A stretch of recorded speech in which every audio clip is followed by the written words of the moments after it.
ಗಂಡಸರು ಒಳ್ಳೆಯವರಾಗಿದ್ರೆ ವ್ಯಭಿಚಾರ ಇರೋದಿಲ್ಲ.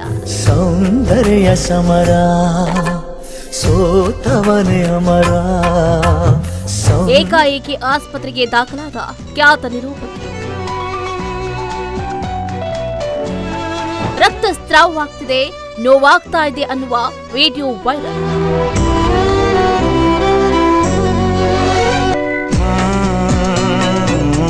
ನೋವು ಸಹಿಸಲಾಗದೆ ಸಂಕಷ್ಟ, ಆಕೆಗೆ ಆಗಿದ್ದಾದ್ರೂ ಏನು?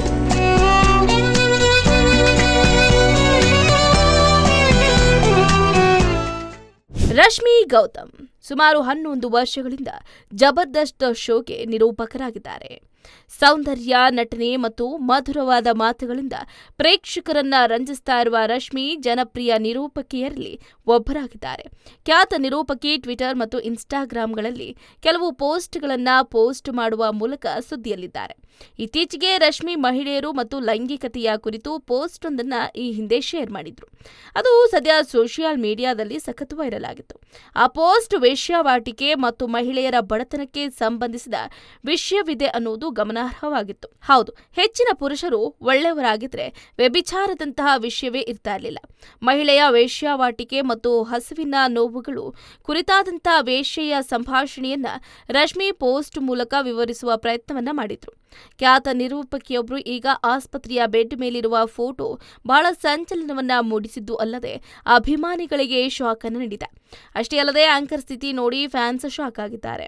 ಅವರ ಸಹೋದ್ಯೋಗಿಗಳು ಕೂಡ ಏನಾಗಿದೆ ಅಂತ ತಿಳಿದುಕೊಳ್ಳೋದಕ್ಕೆ ಒದ್ದಾಡ್ತಿದ್ದಾರೆ. ಸ್ಟಾರ್ ಆಂಕರ್ ರಶ್ಮಿ ಗೌತಮ್ ಅನಾರೋಗ್ಯದಿಂದ ಆಸ್ಪತ್ರೆಗೆ ದಾಖಲಾಗಿದ್ದಾರೆ.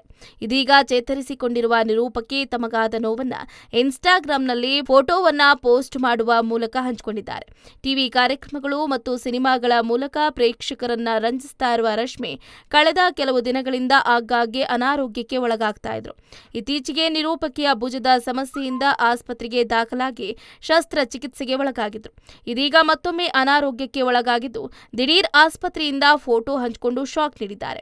ಪೋಸ್ಟ್ ಮೂಲಕ ತಮ್ಮ ಆರೋಗ್ಯ ಸ್ಥಿತಿಯನ್ನ ವಿವರಿಸಿರುವ ರಶ್ಮಿ, ನನ್ನ ಆರೋಗ್ಯ ಚೆನ್ನಾಗಿಲ್ಲ, ನಿರಂತರವಾಗಿ ರಕ್ತಸ್ರಾವ ಆಗ್ತಾ ಇದ್ದು ಆ ನೋವನ್ನ ಸಹಿಸೋದಕ್ಕೆ ಆಗ್ತಾ ಇಲ್ಲ. ಆದ್ರೂ ಮಾರ್ಚ್ 29ರವರೆಗೆ ತಡೆದುಕೊಂಡಿದ್ದೆ. ನಂತರ ನನ್ನ ಆರೋಗ್ಯದಲ್ಲಿ ಏರುಪೇರಾಯಿತು.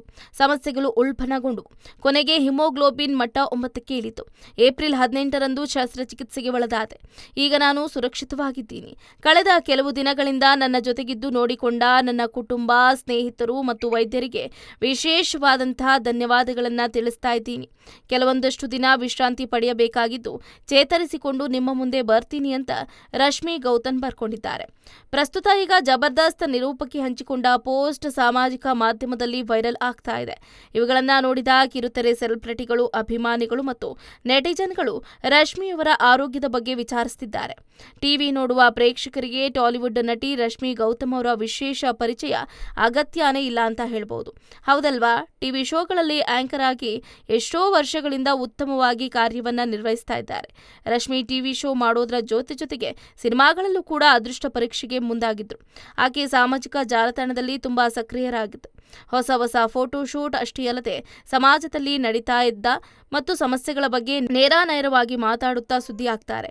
ಜನಪ್ರಿಯ ನಟಿ ನಿರೂಪಕಿ ರಶ್ಮಿ ಗೌತಮ್ ಪ್ರಸ್ತುತ ಟಿವಿ ಕಾರ್ಯಕ್ರಮಗಳಲ್ಲಿ ಈಗ ಬ್ಯುಸಿ ಆಗಿದ್ದು ಆಗಾಗ ಚಲನಚಿತ್ರಗಳಲ್ಲಿ ಬಂದು ಹೋಗ್ತಿರ್ತಾರೆ. ಒಟ್ಟಾರೆಯಾಗಿ ಜಬರ್ದಸ್ತ್ ಹಾಸ್ಯ ಕಾರ್ಯಕ್ರಮ, ಶ್ರೀದೇವಿ ಡ್ರಾಮಾ ಕಂಪನಿಗಳಲ್ಲಿ ಸದ್ದು ಮಾಡ್ತಾ ಇದ್ದ ರಶ್ಮಿ ಇದಕ್ಕಿದ್ದಂತೆ ಆಸ್ಪತ್ರೆಗೆ ದಾಖಲಾಗಿದ್ದು ಆಶ್ಚರ್ಯವನ್ನ ಮೂಡಿಸಿದೆ. ಜಬರ್ದಸ್ತ್ ಹಾಸ್ಯ ನಟಿ ಸುಧೀರ್ ಜೊತೆ ಪ್ರೇಮ ಸಂಬಂಧ ಹೊಂದಿದ್ದು ಸುದ್ದಿ ಆಗಿತ್ತು. ಈ ಜೋಡಿ ಯಾವಾಗಲೂ ಕ್ರೇಜ್ ಆಗಿರುತ್ತಿತ್ತು. ಟಿವಿ ಪ್ರೇಕ್ಷಕರನ್ನ ರಂಜಿಸ್ತಾ ಇತ್ತು. ಆದರೆ 2 ವರ್ಷಗಳಿಂದ ಇಬ್ಬರು ದೂರವಾಗಿದ್ದಾರೆ. ಪ್ರತ್ಯೇಕವಾಗಿ ಕಾರ್ಯಕ್ರಮಗಳನ್ನ ಮಾಡ್ತಿದ್ದಾರೆ. ಈಗ ನಿರೂಪಕಿ ಅನಾರೋಗ್ಯಕ್ಕೆ ಒಳಗಾಗಿದ್ದಾರೆ. ಸಾಮಾಜಿಕ ಮಾಧ್ಯಮದಲ್ಲಿ ತಮ್ಮ ಆರೋಗ್ಯ ಸ್ಥಿತಿಯನ್ನ ವಿವರಿಸಿದ್ದು ಆಸ್ಪತ್ರೆಯಲ್ಲಿ ಚಿಕಿತ್ಸೆ ಪಡಿತಾ ಇರುವ ಫೋಟೋಗಳನ್ನು ಕೂಡ ಹಂಚಿಕೊಂಡಿದ್ದಾರೆ. ಕಳೆದ ಕೆಲವು ದಿನಗಳಿಂದ ನನ್ನ ಆರೋಗ್ಯ ಚೆನ್ನಾಗಿಲ್ಲ. ಜನವರಿಯಿಂದ ನನಗೆ ನಿರಂತರವಾಗಿ ರಕ್ತಸ್ರಾವ ಆಗ್ತಾ ಇದೆ. ನನ್ನ ಭುಜಗಳಿಗೂ ತುಂಬಾ ನೋವಾಗಿದೆ. ಆ ನೋವನ್ನ ನನಗೆ ಸಹಿಸುವುದಕ್ಕೆ ಆಗ್ತಾ ಇಲ್ಲ. ಈ ಸಮಸ್ಯೆ ಬಗ್ಗೆ ಯಾವುದೇ ವೈದ್ಯರನ್ನ ಸಂಪರ್ಕಿಸಬೇಕು ನನಗೆ ಗೊತ್ತಿಲ್ಲ. ಹೇಗೋ ಮಾರ್ಚ್ 29 ಮುಗಿತು, ಸರ್ಜರಿ ಕೂಡ ಆಯಿತು. ಈಗ ನಾನು ಸ್ವಲ್ಪ ನಿರಾಳಲಾಗಿದ್ದೀನಿ. ನನ್ನ ಕಮಿಟ್ಮೆಂಟ್ಗಳನ್ನು ಬೇಗನೆ ಪೂರ್ಣಗೊಳಿಸಿಕೊಂಡು ನಾನು ನಿಮ್ಮ ಮುಂದೆ ಹಾಜರಾಗ್ತೀನಿ ಅಂತ ಹೇಳಿದ್ದಾರೆ. ಇನ್ನು ಈ ಬಗ್ಗೆ ಪ್ರತಿಕ್ರಿಯೆ ನೀಡಿದ ಮಹಿಳೆಯೊಬ್ಬರು ತಮ್ಮ ಪತಿ ಕೂಡ ಇದೇ ರೀತಿ ಸಮಸ್ಯೆಯಿಂದ ಬಳಲ್ತಾ ಇದ್ದಾರೆ ಮತ್ತು ಅದಕ್ಕೆ ಚಿಕಿತ್ಸೆ ಏನು ಅನ್ನೋದು ಕೇಳಿದ್ರೆ ಈ ಸಮಸ್ಯೆಗೆ ಯಾವುದೇ ಚಿಕಿತ್ಸೆ ಇಲ್ಲ ಮತ್ತು ಜೀವನ ಶೈಲಿಯ ಬದಲಾವಣೆಯಿಂದ ಮಾತ್ರ ಫಲಿತಾಂಶ ಬರುತ್ತೆ ಅಂತ ರಶ್ಮಿ ಅವರು ಹೇಳಿದ್ದಾರೆ. ಈ ಸಮಸ್ಯೆ ಇರುವವರು ಆಯುರ್ವೇದ ಔಷಧಗಳನ್ನು ಬಳಸಬೇಕು. ಈ ಸಮಸ್ಯೆಯಿಂದ ಪಾರಾಗುವುದಕ್ಕೆ ಸ್ಟೀರಾಯ್ಡ್ ತೆಗೆದುಕೊಂಡೆ ಅಂತ ಹೇಳಿದ್ದಾರೆ. ತನಗೆ 12 ವರ್ಷ ಇದ್ದಾಗಲೇ ನೋವಿನ ಚುಚ್ಚುಮದ್ದು ಪಡೆದ ಪರಿಣಾಮ ಕಾಯಿಲೆಯ ತೀವ್ರತೆ ಕಡಿಮೆ ಆಯಿತು. ಆನಂತರ ರಶ್ಮಿಯ ತಾಯಿ ಈ ಕಾಯಿಲೆಯಿಂದ ಮುಕ್ತಿ ಪಡೆಯುವುದಕ್ಕೆ ಒಂದಷ್ಟು ಟಿಪ್ಸ್ ಅನ್ನ ಕೊಟ್ಟಿದ್ದಾರೆ. ಹೇಗೆ ಬ್ಯಾಲೆನ್ಸ್ ಮಾಡಿಕೊಂಡು ಬಂದೆ ಅಂತ ರಶ್ಮಿ ಅವರು ವಿವರಿಸಿದ್ದಾರೆ. ಹೆಚ್ಚಿನ ಸುದ್ದಿಗಳಿಗಾಗಿ ನಮ್ಮ ಚಾನೆಲ್ನ ಸಬ್ಸ್ಕ್ರೈಬ್ ಮಾಡಿ,